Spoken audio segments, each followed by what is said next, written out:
Welcome back to the Deliberate Leaders Podcast. I am your host and executive business coach, Allison Dunn. Today, our topic is quiet quitting, the silent epidemic. Our guest is Sonja Price.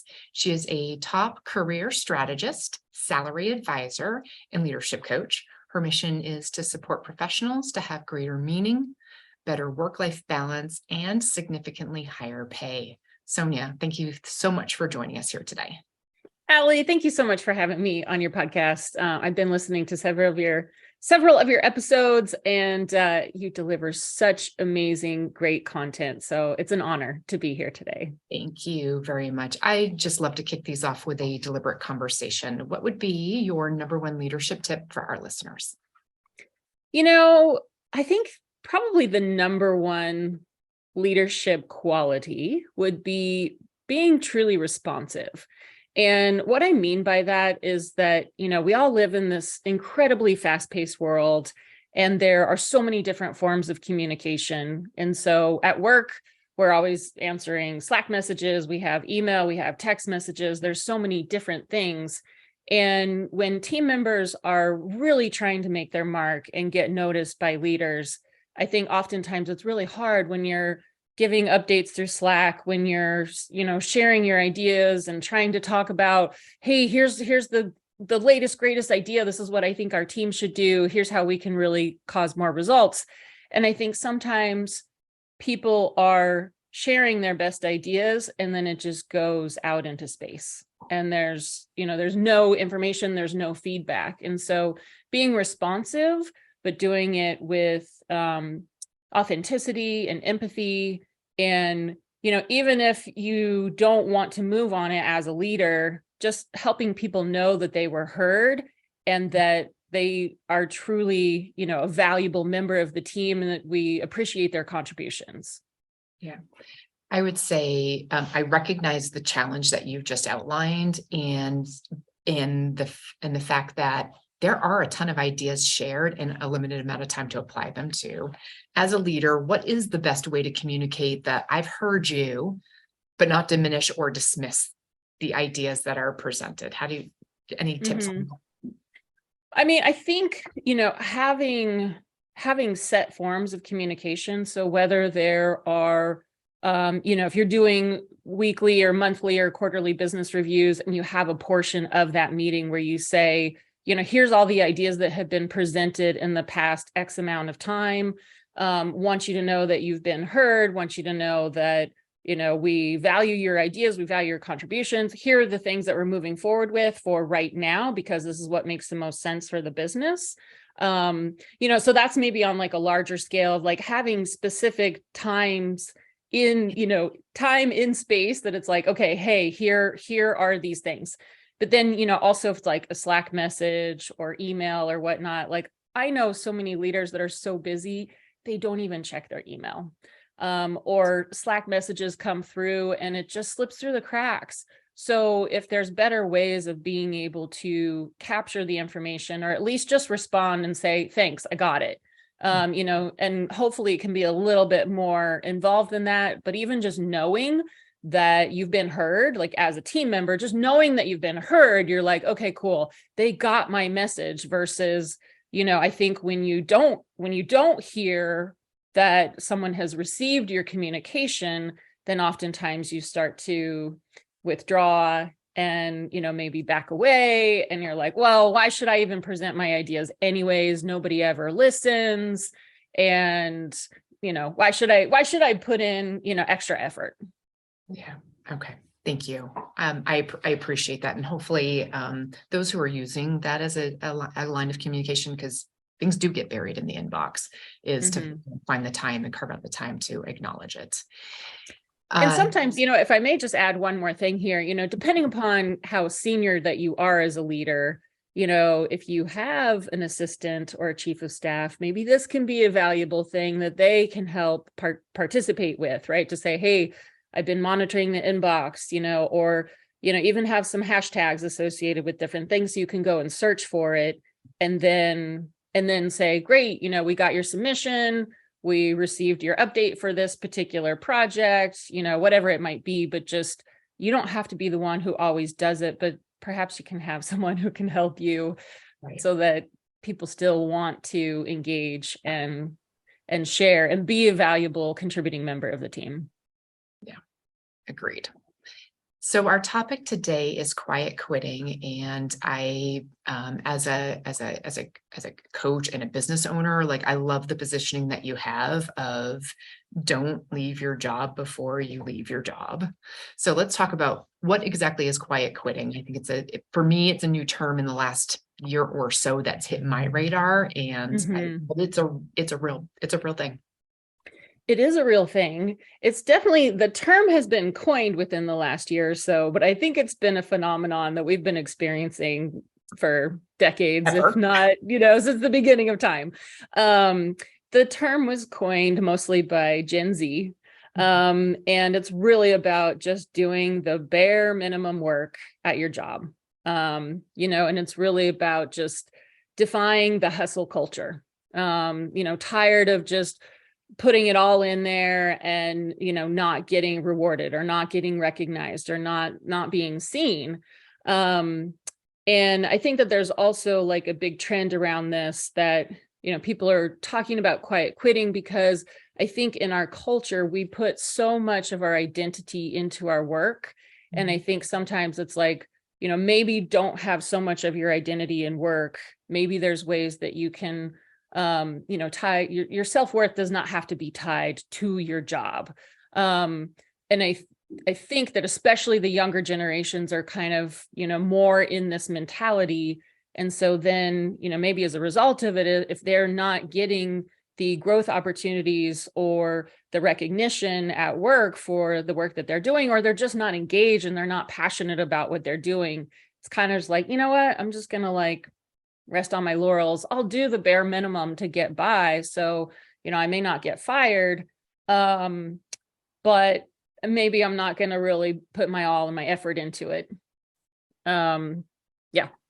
So how would you suggest if someone has individuals inside of their organization that are doing the bare minimum, or at least appear to be, but also asking for more responsibility and more pay? How do you bring those two in alignment so that they are a positive win-win?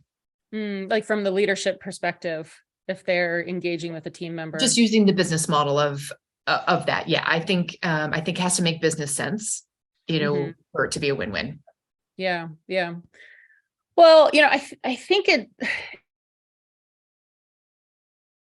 it might be a bigger, more systemic problem, right? Because I think, over time, people have become less and less and less engaged in work. So we really have to start to ask, what helps people really feel truly engaged at work? What gives them that sense of meaningful work and that sense of satisfaction? And what helps them feel fulfilled in the work that they do? And if we can answer those questions, then I think we can answer some of the larger questions as well. So, since the pandemic, most of us have been working virtually. We have less and less and less social interaction. Yes, maybe we're on, Zoom and Teams calls all day long, but that social connection has been greatly diminished.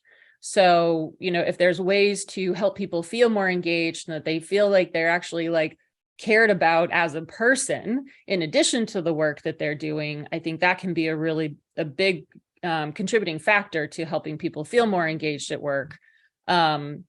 But then, if people are, if they're asking for greater opportunities, but they're not even really doing that great of a job with what they already currently have, then I think it becomes more of a coaching conversation between, manager and team member of, okay, well, let's talk about the responsibilities you have on your plate right now. How are you performing with that? Let's talk about your results with that. What are you feeling most inspired and passionate about? Are you engaged in this work?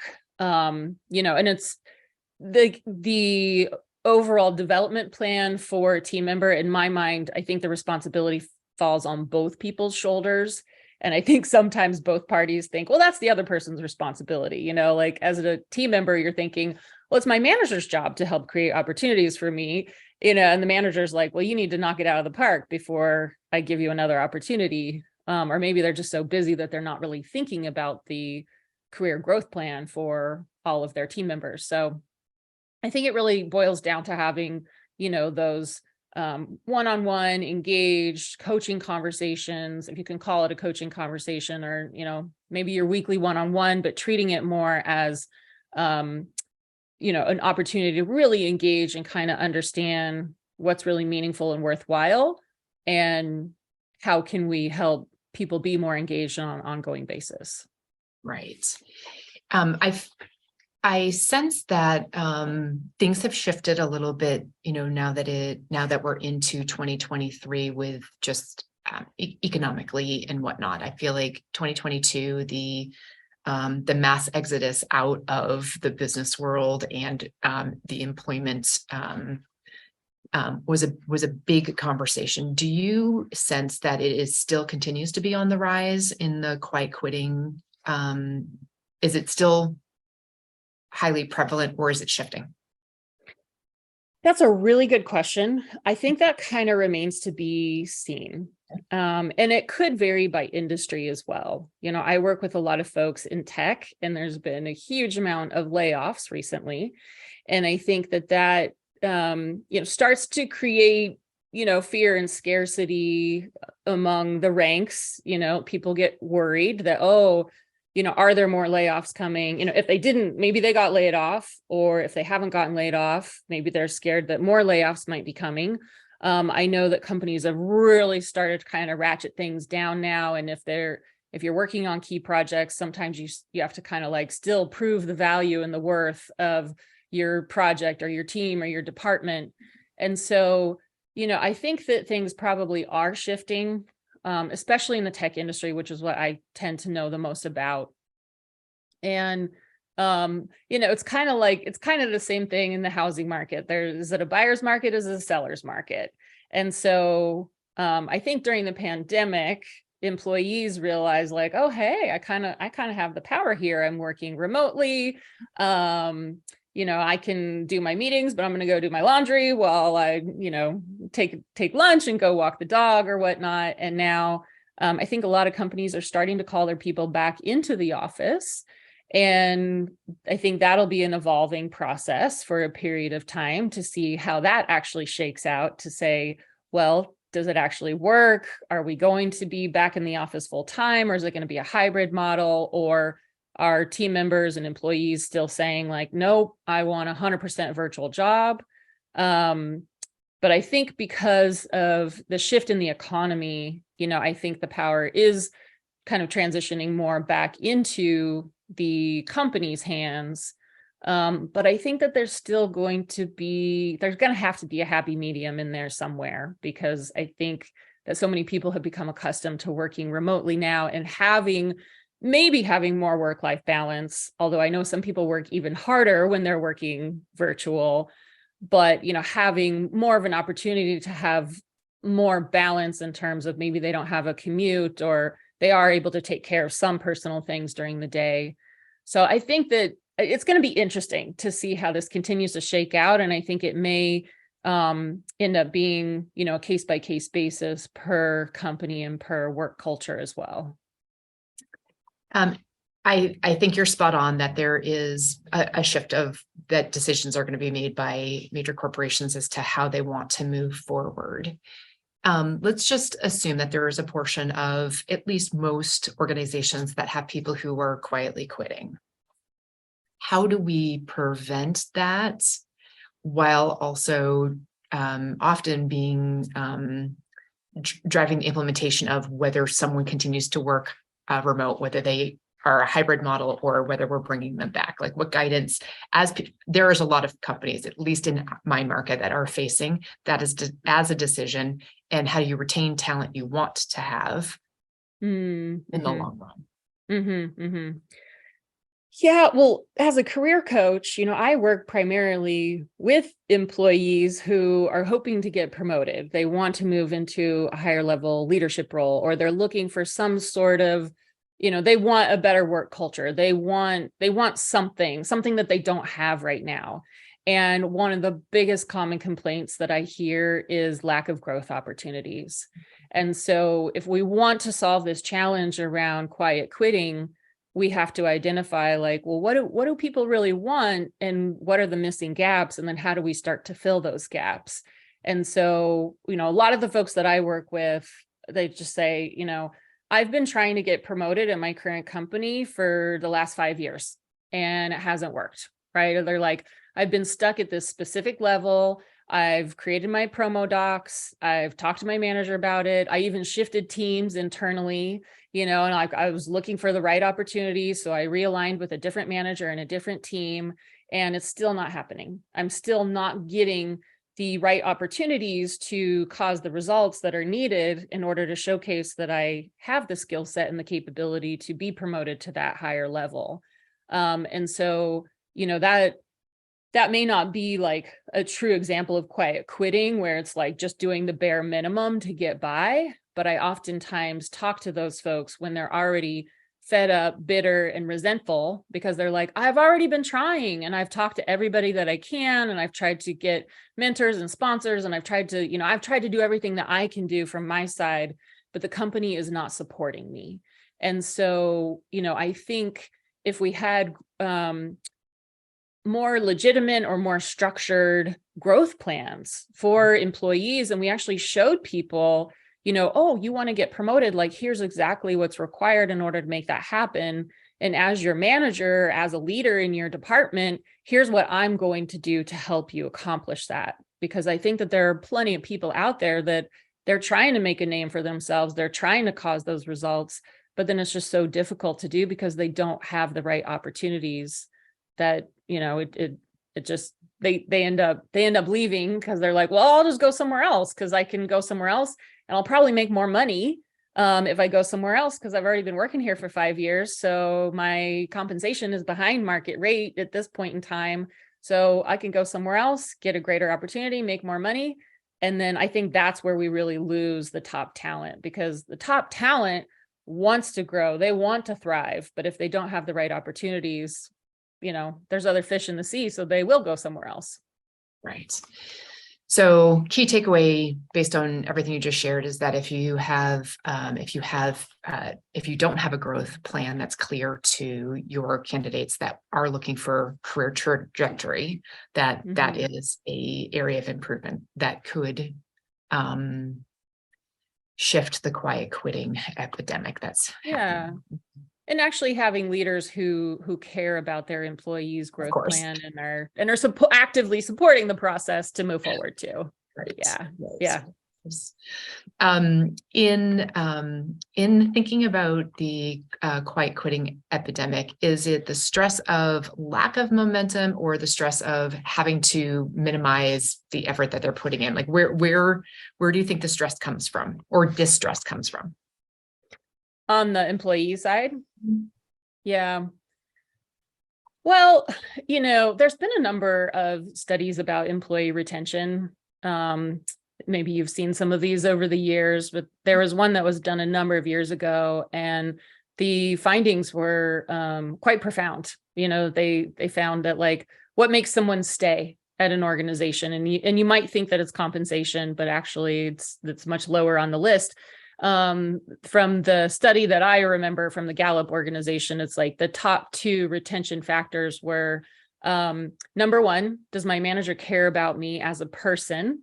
And number 2, do I have a best friend at work? Do I have somebody that we can, shoot the breeze and have water cooler talk and who's my work bestie?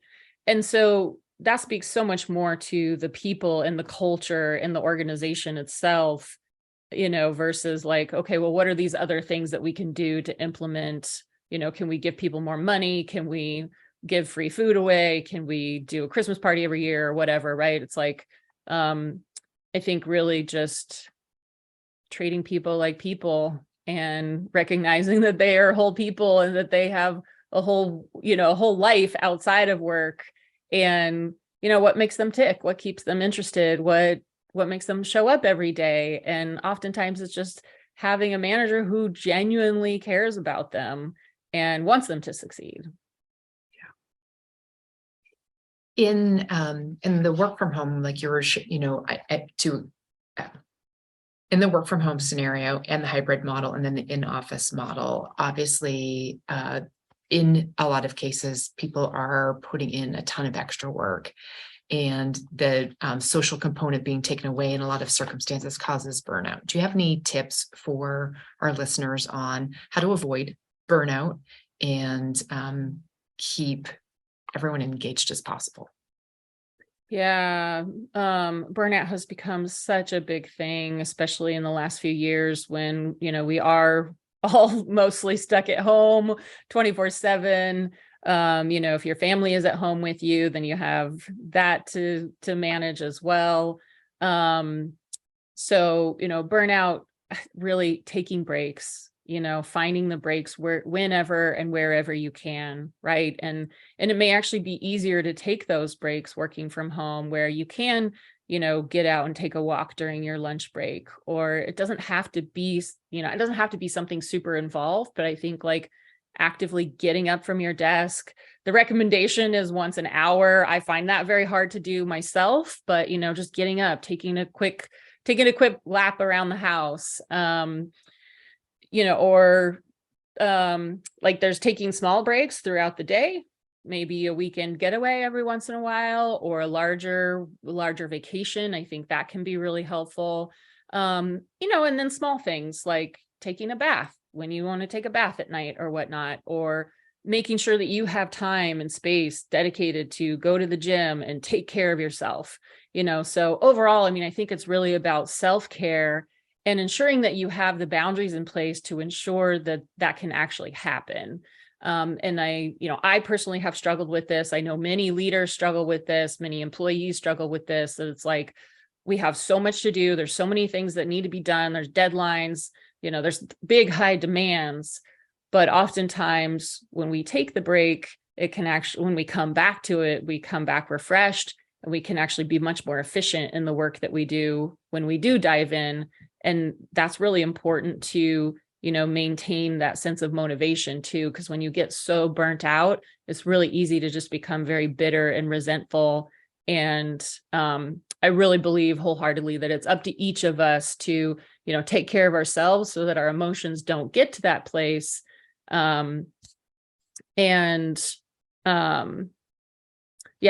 Just self-care and keeping boundaries in place. This is the other thing that I wanted to say is like, boundaries, sometimes you do have to say no, or sometimes you have to say, coworker or boss comes to you and says, "Hey, I need this thing. Can you get it back to me by tomorrow morning?" Sometimes you have to push back a little bit and say, "Actually, I have a number of things on my plate right now. The earliest that I can get it to you would be Monday night." And you just have to push back. Sometimes you have to say no, or you say yes, and here's what I can do. And that's up to each individual to maintain those boundaries so that you have enough time and space to take care of yourself as well. Yeah, such a great tip, and just a very common, things that I feel like people need permission sometimes to be able to say no. Mm-hmm. And it's okay. No is an answer, and what you can do instead. Mm-hmm. Yeah, love that. All right. So keeping on the theme of the quiet quitting. So how do you know when it actually is the right time to quit and find a new job? Yeah, I think you have to ask yourself a number of different questions, and it's really a matter of what's important to you as an individual, because, some people are motivated by compensation, some people are motivated by work culture, and there's a whole wide variety of different things that you can be motivated about to make the shift, growth opportunities, better benefits, whatever it might be. And so when I work with my clients, we go through a whole decision-making criteria to help folks look at, okay, what's most important to you and how do we prioritize that so that, when you are looking for other opportunities, how will you evaluate those other new opportunities to know, is that opportunity a good fit for you? And would it be any better than where you're at right now? Or would it just be same thing, different company? So I think you have to ask yourself, like, what would make it worthwhile for you to leave? And what would make it worthwhile for you to stay? And are there specific things that you could attempt to implement in your current organization to stay. So if you want greater growth opportunities, have you actually asked for it? And are you talking to the right people who can give you those opportunities? And sometimes it's your direct manager. Sometimes it's your manager's peers. Sometimes it's, other people in other parts of the organization where, you can raise your hand, get involved, or if you're looking to grow your leadership career, where are the skills gaps? Like if you're a senior level manager, you want to become a director. Okay, well, what skills does a director hold, or what responsibilities do they hold that you don't currently have experience in? And how do you start to get involved at that level so that you can learn what you need to learn? And then when the right opportunity presents itself, you can raise your hand and take on a small portion of that project, or, continue to develop your financial acumen, or make more strategic decisions, or have more influence, have more impact.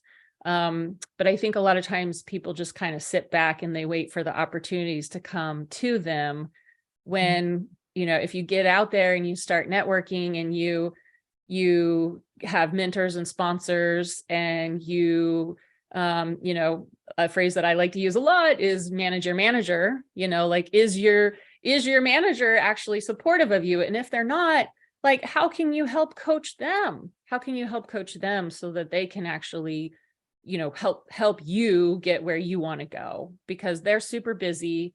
Everybody's got competing priorities. So if you can help your career growth become one of their priorities, and help them know exactly what you're looking for and make it easy for them to help you with that, then, I can oftentimes see that as one of the best ways to, progress forward and look to see, like, do the opportunities actually exist in your current organization?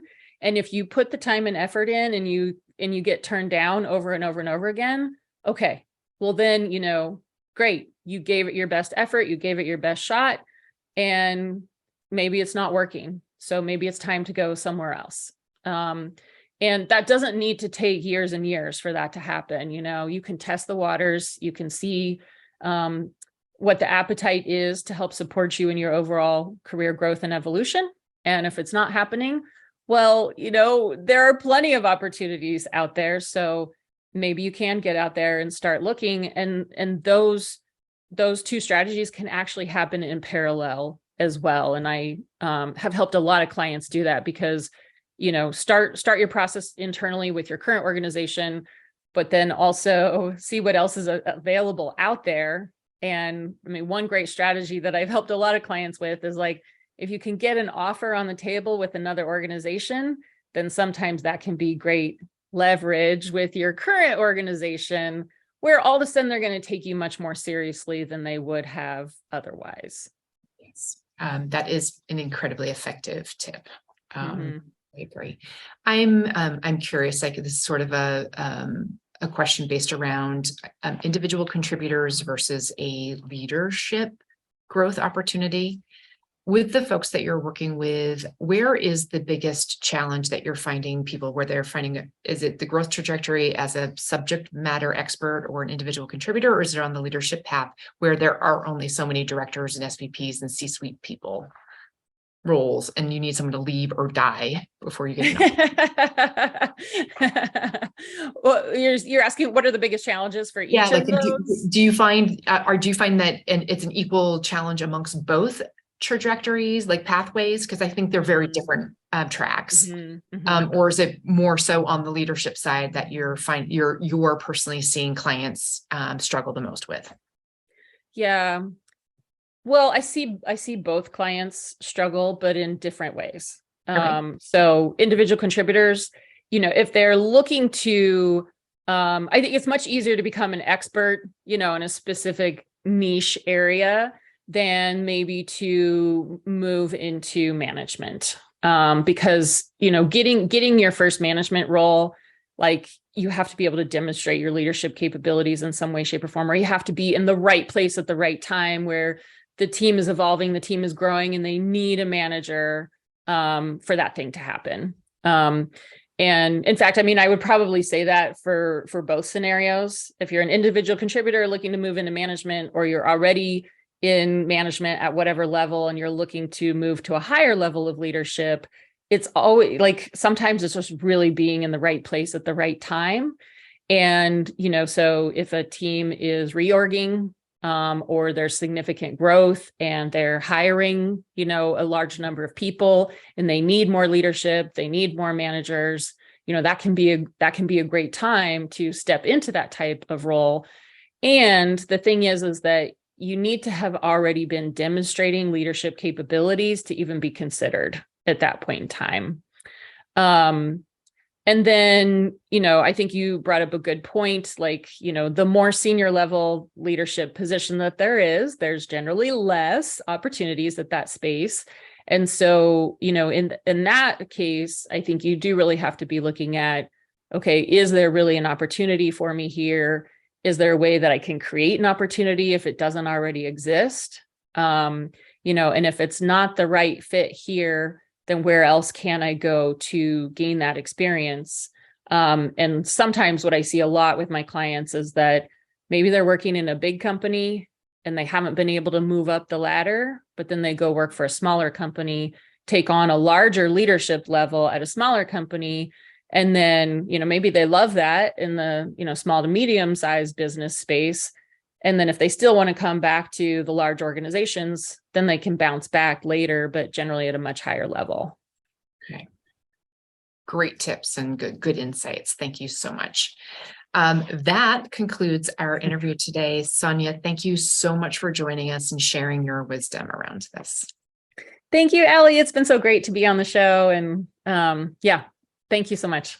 My pleasure. I did not ask you, what is the best way for people to find you or follow you? Oh, thank you. Thank you. That's great. Yes. Yeah. So my business is Dynamo Careers. If you go to dynamocareers.com, I have a wealth of resources available. I actually have a free career assessment that I highly advise people to really take advantage of.